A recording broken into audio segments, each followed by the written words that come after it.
ഇതൊക്കെ കൊടുത്തേ പറ്റൂ. നിങ്ങളുടെ കട തുറന്നാലും തുറന്നില്ലേലും. അടുത്ത മാസത്തെ പ്രശ്നം എന്താണെന്നറിയോ? പണി വരുന്ന വഴി മനസ്സിലായോ? കടം ഒരു പ്രശ്നമേ അല്ല. കടം ഒരിക്കലും ഡേഞ്ചറസ് അല്ല. തിരിച്ചടവാണ് ഡേഞ്ചറസ്. പേഴ്സണലി പുറത്തേക്ക് കൊണ്ടുപോകണം എല്ലാ മാസവും. നമുക്ക് എന്തെങ്കിലും അത് 1 ഗ്രാം സ്വർണമായിരിക്കും. ഇപ്പൊ പണി കിട്ടി എവിടാണെന്ന് മനസ്സിലായോ? ഈ 18 ലക്ഷം രൂപ തിരിച്ചടയ്ക്കണം. വേണമെങ്കിലല്ല, കൊണ്ടുപോയിരിക്കണം. അപ്പോൾ അടുത്ത മാസം 20 ലക്ഷം രൂപയും കൂടെ കടം. Good. It's a good business. നമുക്കൊന്ന് പഠിക്കാം എന്താണ് ക്യാഷ് ഫ്ലോ. ക്യാഷ് ഫ്ലോ എന്ന് പറയുന്നത് 3 തരമുണ്ട്. 3 തരം ക്യാഷ് ഫ്ലോ ഉണ്ട്. Okay, 3 type of cash flow. ഒന്നാമത്തെ ക്യാഷ് ഫ്ലോയുടെ പേരാണ് ഓ ക്യാഷ്. ഓ ക്യാഷ് അല്ലെങ്കിൽ ഓപ്പറേറ്റിംഗ് ക്യാഷ് എന്ന് പറയും. ഓ ക്യാഷ്. രണ്ടാമത്തെ ക്യാഷ് ഫ്ലോയുടെ പേരാണ് ഐ ക്യാഷ് അല്ലെങ്കിൽ ഇൻവെസ്റ്റിംഗ് ക്യാഷ് എന്ന് പറയും. I cash. മൂന്നാമത്തെ ക്യാഷിന്റെ പേരാണ് എഫ് ക്യാഷ് അല്ലെങ്കിൽ ഫിനാൻസിങ് ക്യാഷ് എന്ന് പറയും. അപ്പം ഓ ക്യാഷ് അല്ലെ ഓപ്പറേറ്റിംഗ് ക്യാഷ്, ഐ ക്യാഷ് അല്ലെങ്കിൽ ഇൻവെസ്റ്റിംഗ് ക്യാഷ്, എഫ് ക്യാഷ് അല്ലെങ്കിൽ ഫിനാൻസിങ് ക്യാഷ്. ഇങ്ങനെ 3 തരം ക്യാഷ് ഫ്ലോ ആണ് നമുക്കുള്ളത്. അതായത് നമ്മുടെ ബിസിനസ്സിൽ ഒന്ന് കാശ് വരുന്നത് ഈ 3 കാര്യത്തിൽ കൂടിയാണ്. കാശ് പോകുന്നതും ഈ 3 കാര്യത്തിനാണ്. ഓക്കെ, സോ എന്താണ് ഓ ക്യാഷ്? അതാദ്യം ഒന്ന് പഠിക്കാം. ഓ ക്യാഷ് 2 തരമുണ്ട്. ശ്രദ്ധിച്ചു കേട്ടോണം. ഒന്ന് O cash in. O cash in. 2 O cash out. Cash in and cash out. എന്താണ് ഓ ക്യാഷ്? നമ്മുടെ ബിസിനസിന്റെ അകത്തെ മേജർ ആക്ടിവിറ്റി ഉണ്ടല്ലോ. നമ്മുടെ ബിസിനസ് ഇപ്പൊ നിങ്ങൾ ഒരു കൺസ്ട്രക്ഷൻ ആയിക്കോട്ടെ, നിങ്ങൾ ഒരു റീറ്റെയിൽ കട നടത്തുകയായിക്കോട്ടെ, നിങ്ങൾ ഒരു ടീച്ചിങ് ഫേം നടത്തുന്നതായിക്കോട്ടെ, education consultancy, whatever it may be, നമ്മളുടെ ബിസിനസിന്റെ മെയിൻ ആക്ടിവിറ്റിയിൽ കൂടി അകത്തേക്ക് വരുന്നതും ആ മെയിൻ ആക്ടിവിറ്റിക്ക് വേണ്ടിയിട്ട് ചെലവാക്കുന്നതുമായിട്ടുള്ള കാശിന്റെ പേരാണ് ഓ ക്യാഷ് അല്ലെങ്കിൽ ഓപ്പറേറ്റിംഗ് ക്യാഷ്. എന്താണ്? നമ്മുടെ മേജർ ബിസിനസ് ആക്ടിവിറ്റിക്ക് അകത്തൂടെ. ഇപ്പം ഓ ക്യാഷ് ഇൻ. ക്യാഷ് ഇൻ എന്ന് പറഞ്ഞാൽ നമുക്ക് എവിടെ നിന്നൊക്കെയാ കാശ് കിട്ടുന്നത്? കസ്റ്റമർ തരുന്ന പേയ്മെന്റ്. ഓക്കെ, നമുക്ക് ചിലപ്പം അഡ്വാൻസ് പേയ്മെന്റ് കിട്ടും. ചിലപ്പോൾ നമ്മുടെ POS മെഷീൻ്റെ അകത്ത്, നമ്മുടെ സ്വൈപ്പിംഗ് മെഷീൻ്റെ അകത്ത് കാശ് കിട്ടും. അതല്ലെങ്കിൽ നമുക്ക് ചില കസ്റ്റമേഴ്സ് ക്യാഷ് ആയിട്ട് തരും. അതല്ലെങ്കിൽ നമുക്ക് ചില മെമ്പർഷിപ്പിൽ കൂടി കിട്ടും. അതായത് കസ്റ്റമറിൽ നിന്ന് കിട്ടുന്ന കാശ്, അതാണ് ഓ ക്യാഷ് ഇൻ. ഫോർ എക്സാമ്പിൾ, നമ്മളുടെ ഒരു ബിസിനസ്സിൽ ഒരു മാസം കസ്റ്റമറിൽ നിന്ന് നമുക്ക് 10 ലക്ഷം രൂപ കിട്ടി എന്നിരിക്കട്ടെ. എങ്കിൽ ഓ ക്യാഷ് ഇൻ എത്രയാ? 10 ലക്ഷം രൂപ. നമ്മുടെ റവന്യൂ എന്ന് വേണമെങ്കിൽ പറയാം. മനസ്സിലാവുന്നോ? കസ്റ്റമറിൽ നിന്ന് എത്ര രൂപ കിട്ടി നമ്മളുടെ ബിസിനസ് ആക്ടിവിറ്റിക്ക്, അതാണ് ഓ ക്യാഷ് ഇൻ.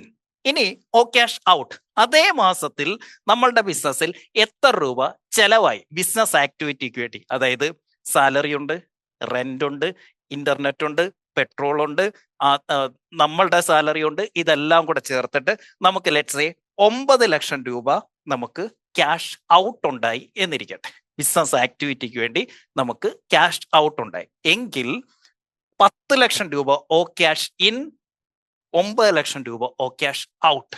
വിച്ച് മീൻസ് നമ്മളുടെ ആ മാസത്തിലെ നമ്മളുടെ ഓ ക്യാഷ് എന്ന് പറയുന്നത് 1 ലക്ഷം രൂപ. ഒരു ബിസിനസ് അത് എത്രത്തോളം സ്റ്റേബിൾ ആണ്, ഈ ബിസിനസ് നല്ലതാണോ ചീത്തയാണോ എന്നറിയാൻ, അല്ലെങ്കിൽ മോശമാണോ എന്നറിയാൻ ഒറ്റ കാര്യം നോക്കിയാൽ മതി. ശ്രദ്ധിച്ചേ, വേറൊന്നും വേണ്ട. ഈ പറഞ്ഞ ഓ ക്യാഷ്, അതായത് കഴിഞ്ഞ 6 മാസമായിട്ട് എല്ലാ മാസവും ആർക്കൊക്കെ ഓ ക്യാഷ് പോസിറ്റീവ് വന്നിട്ടുണ്ടോ, you are having A good business. Consistent ആയി എല്ലാ മാസവും പോസിറ്റീവായിട്ട് നിങ്ങൾക്ക് ആ ഓ ക്യാഷ് വരുന്നുണ്ടെങ്കിൽ ഇറ്റ്സ് എ ഗുഡ് ബിസിനസ്. അതായത് വരവിനേക്കാൾ ചെലവ് കുറവാണ് എങ്കിൽ, അതും കൺസിസ്റ്റന്റ് ആയിട്ട് കഴിഞ്ഞ ഒരു 6 മാസമായിട്ട് നിങ്ങൾക്ക് കിട്ടുന്നുണ്ട് എങ്കിൽ good, it's a good business. ഓ ക്യാഷ് എന്താണ്? ബിസിനസിന്റെ മേജർ ആക്ടിവിറ്റിയിൽ നിന്ന് നമുക്ക് കിട്ടുന്ന പൈസ മൈനസ് ആ മേജർ ആക്ടിവിറ്റിക്ക് വേണ്ടി ചെലവാക്കുന്ന പൈസ. അപ്പോൾ O cash in minus O cash out. Condition എന്താണ്? കൺസിസ്റ്റന്റ് ആയി 6 മാസം കൃത്യമായി നമുക്ക് ഓ ക്യാഷ് പോസിറ്റീവ് ആക്കാൻ പറ്റണം. ഇതാണ് കണ്ടീഷൻ നമ്പർ 1. സിമ്പിൾ, ഇത്രയേ ഉള്ളൂ.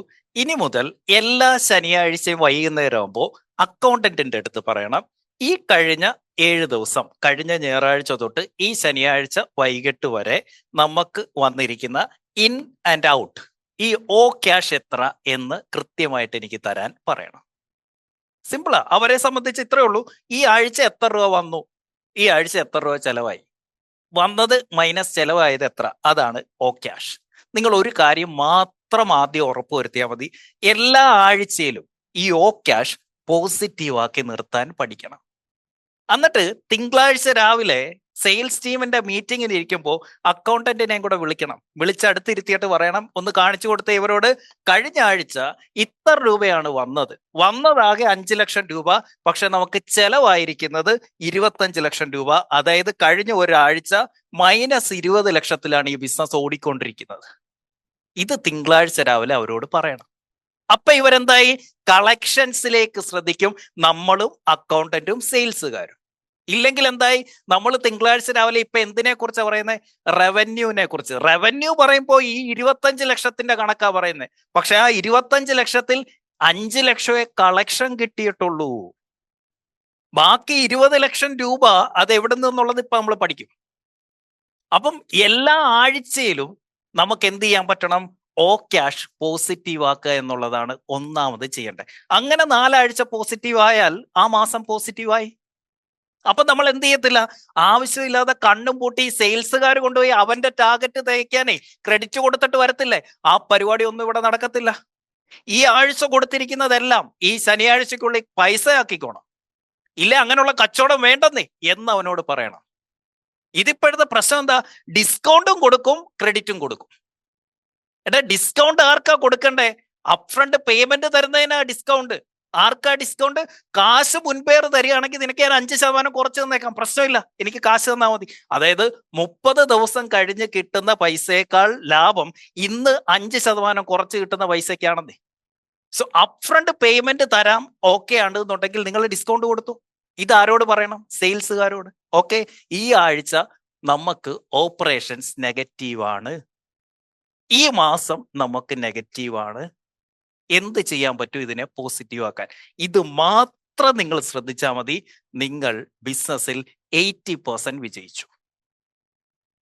നിങ്ങളുടെ ഓ ക്യാഷ് പോസിറ്റീവ് ആക്കാൻ പറ്റിയ നിങ്ങൾ വിജയിച്ചു, 80% പണി കഴിഞ്ഞു.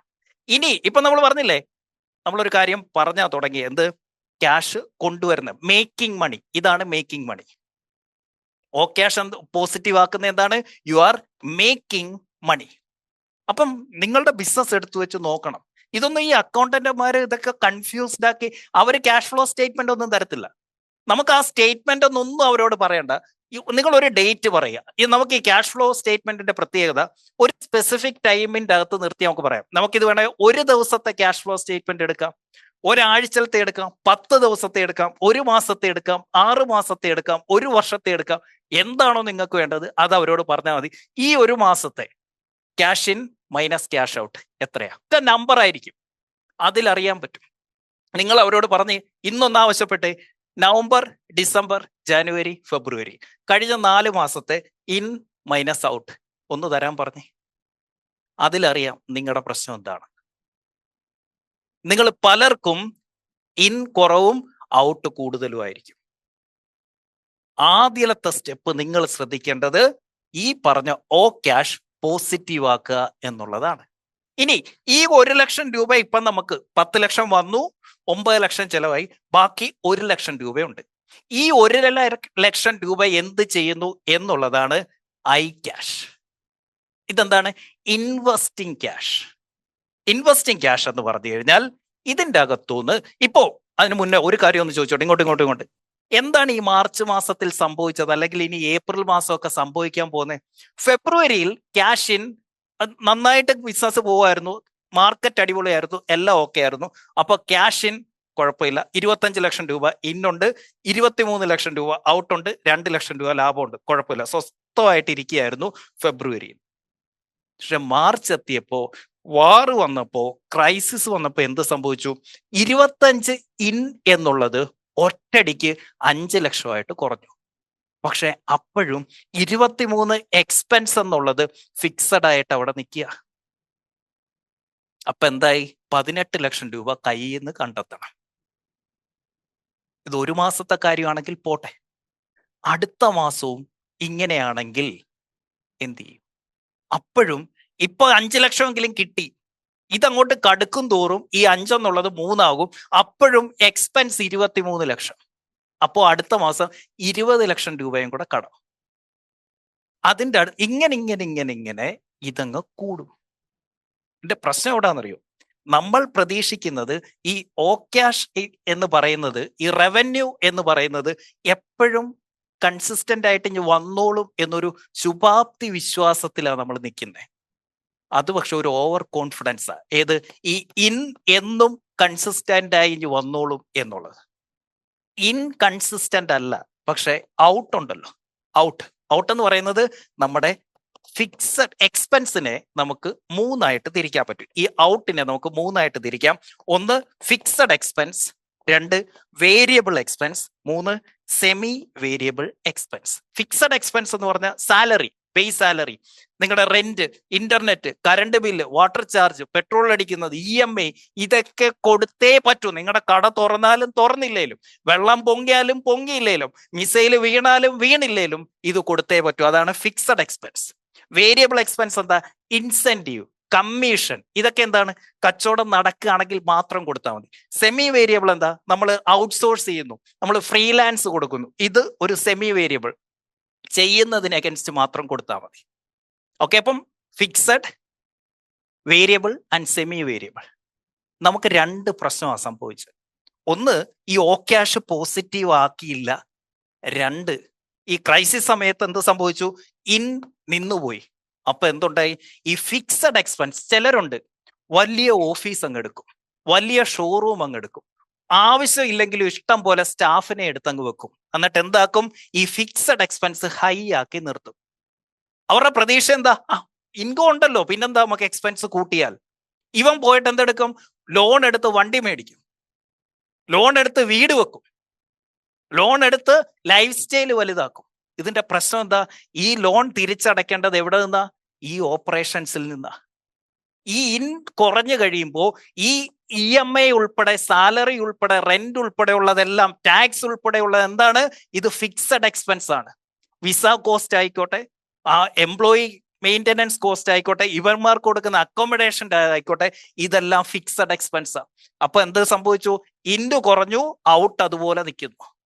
Negative, negative, negative, negative. ഇപ്പൊ എന്താ സംഭവിച്ചേ?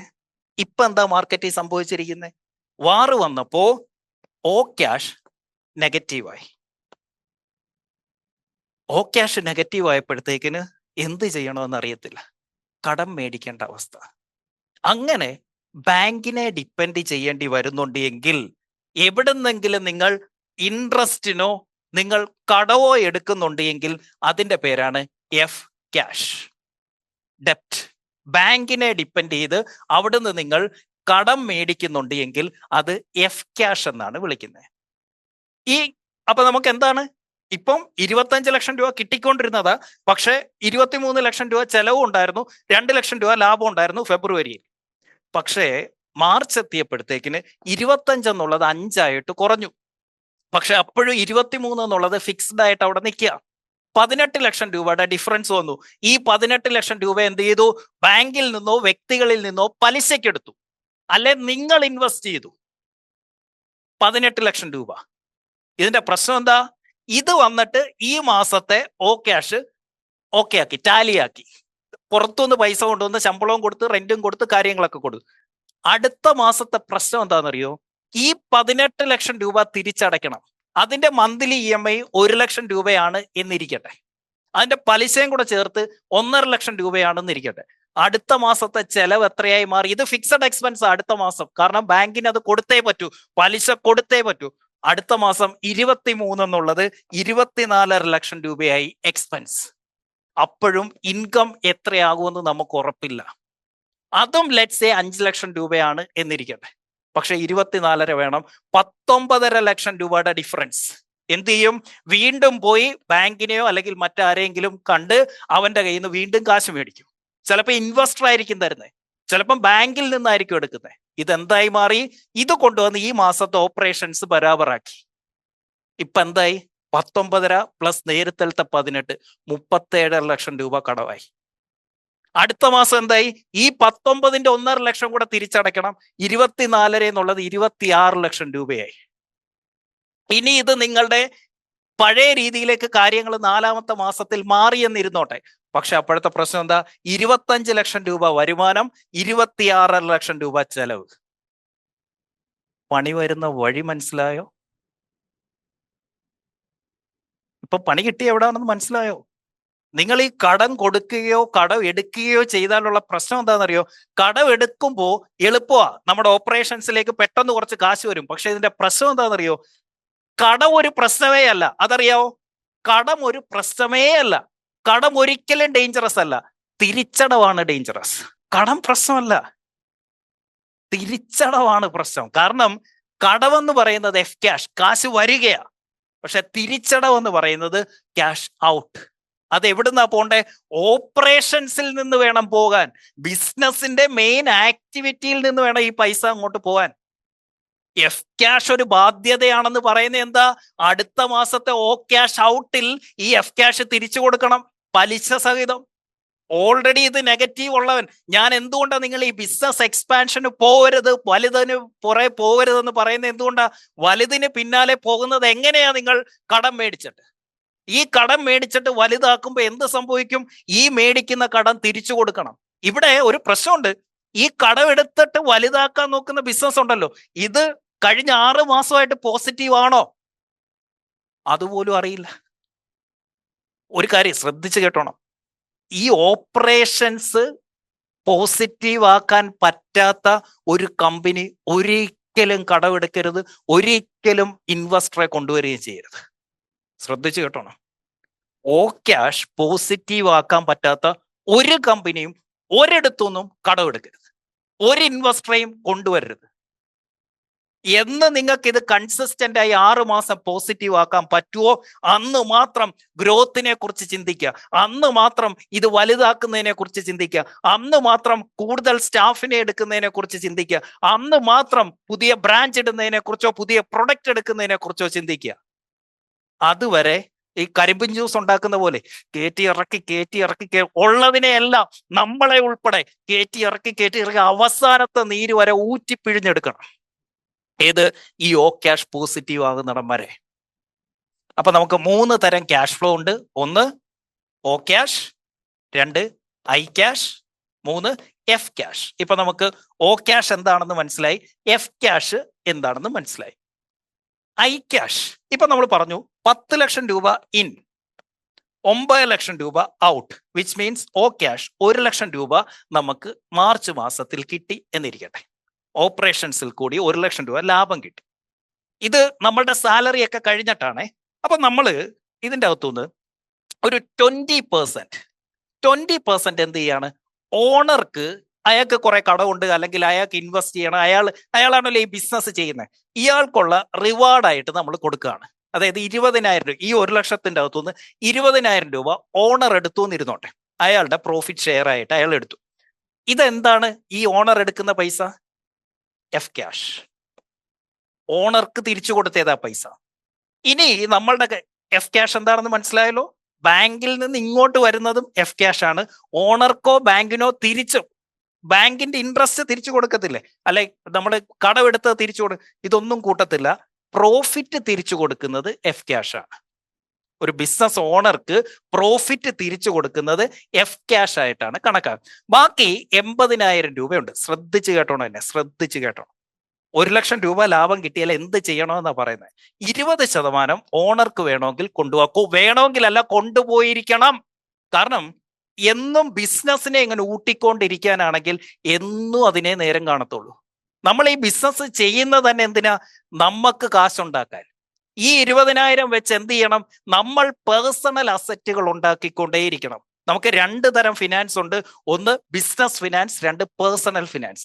എല്ലാ മാസവും നമുക്ക് എന്തെങ്കിലും, അത് 1 ഗ്രാം സ്വർണമായിരിക്കും, 10,000 രൂപയുടെ FD ആയിരിക്കും, എന്തെങ്കിലും ഒന്ന് പേഴ്സണലി ഉണ്ടാക്കാൻ പറ്റിയില്ലെങ്കിൽ ആ മാസം നമ്മൾ ഒന്നും ഉണ്ടാക്കിയിട്ടില്ല ബിസിനസ് വഴി എന്നുള്ളതാണ് സത്യം. എല്ലാ മാസവും 1 ഗ്രാം സ്വർണമെങ്കിലും ഈ പറയുന്ന ഓ ക്യാഷിന്റെ അകത്തുനിന്ന് ഒരു പെർസെന്റേജ് നിങ്ങൾ പേഴ്സണലി പുറത്തേക്ക് കൊണ്ടുപോകണം. എല്ലാ മാസവും കൊണ്ടുപോയിട്ട് അതൊരു അസറ്റ്, അത് കൊണ്ടുപോയി ചെലവാക്കാനല്ല, പുട്ടടിക്കാനല്ല, കൊണ്ടുപോയി നിങ്ങൾ ഒരു അസറ്റിൽ ഇൻവെസ്റ്റ് ചെയ്യണം. ബാക്കി 80,000 രൂപയുണ്ടെന്ന് ഇരിക്കട്ടെ. ഇപ്പൊ എന്താ ഒരു ക്രൈസിസ് ഉണ്ടായേ? നമ്മളിപ്പോ പറഞ്ഞു 10 ലക്ഷം രൂപ ഇൻ, 9 ലക്ഷം രൂപ ഔട്ട്, 1 ലക്ഷം രൂപ പ്രോഫിറ്റ്. ക്രൈസിസ് വന്നു. ഈ 9 ലക്ഷം രൂപ ചെലവ് അതുകൂട്ട് തന്നെ നിൽക്കുകയാണ്. പക്ഷേ നമ്മളുടെ ഇൻ കുറഞ്ഞു, നമുക്ക് ഇങ്ങോട്ട് കിട്ടാനുള്ള പൈസ കുറഞ്ഞു. ഇതൊരു 5 ലക്ഷം രൂപയായി. 5 ലക്ഷം ആയപ്പോ എന്തായി? -4 ലക്ഷം രൂപയായി നമ്മളുടെ ഓ ക്യാഷ്. ഈ സമയത്ത് നമ്മൾ എന്താ ചെയ്തത്? നേരത്തെ സിനാരിയോയിൽ ബാങ്കിനെ ഡിപ്പെൻഡ് ചെയ്തു. പക്ഷെ ഇവിടെ നമ്മൾ വേറൊരു കാര്യം ചെയ്യാണ്. ഈ ലാഭം ഉണ്ടാക്കുന്ന സമയത്ത്, അതായത് ബിസിനസ് നന്നായി പോയിക്കൊണ്ടിരിക്കുന്ന സമയത്ത് നമ്മൾ എന്ത് ചെയ്തു? ആ കിട്ടിയ ലാഭത്തിന്റെ ഒരു പങ്ക് ഐ ക്യാഷിലേക്ക് ഇട്ടു.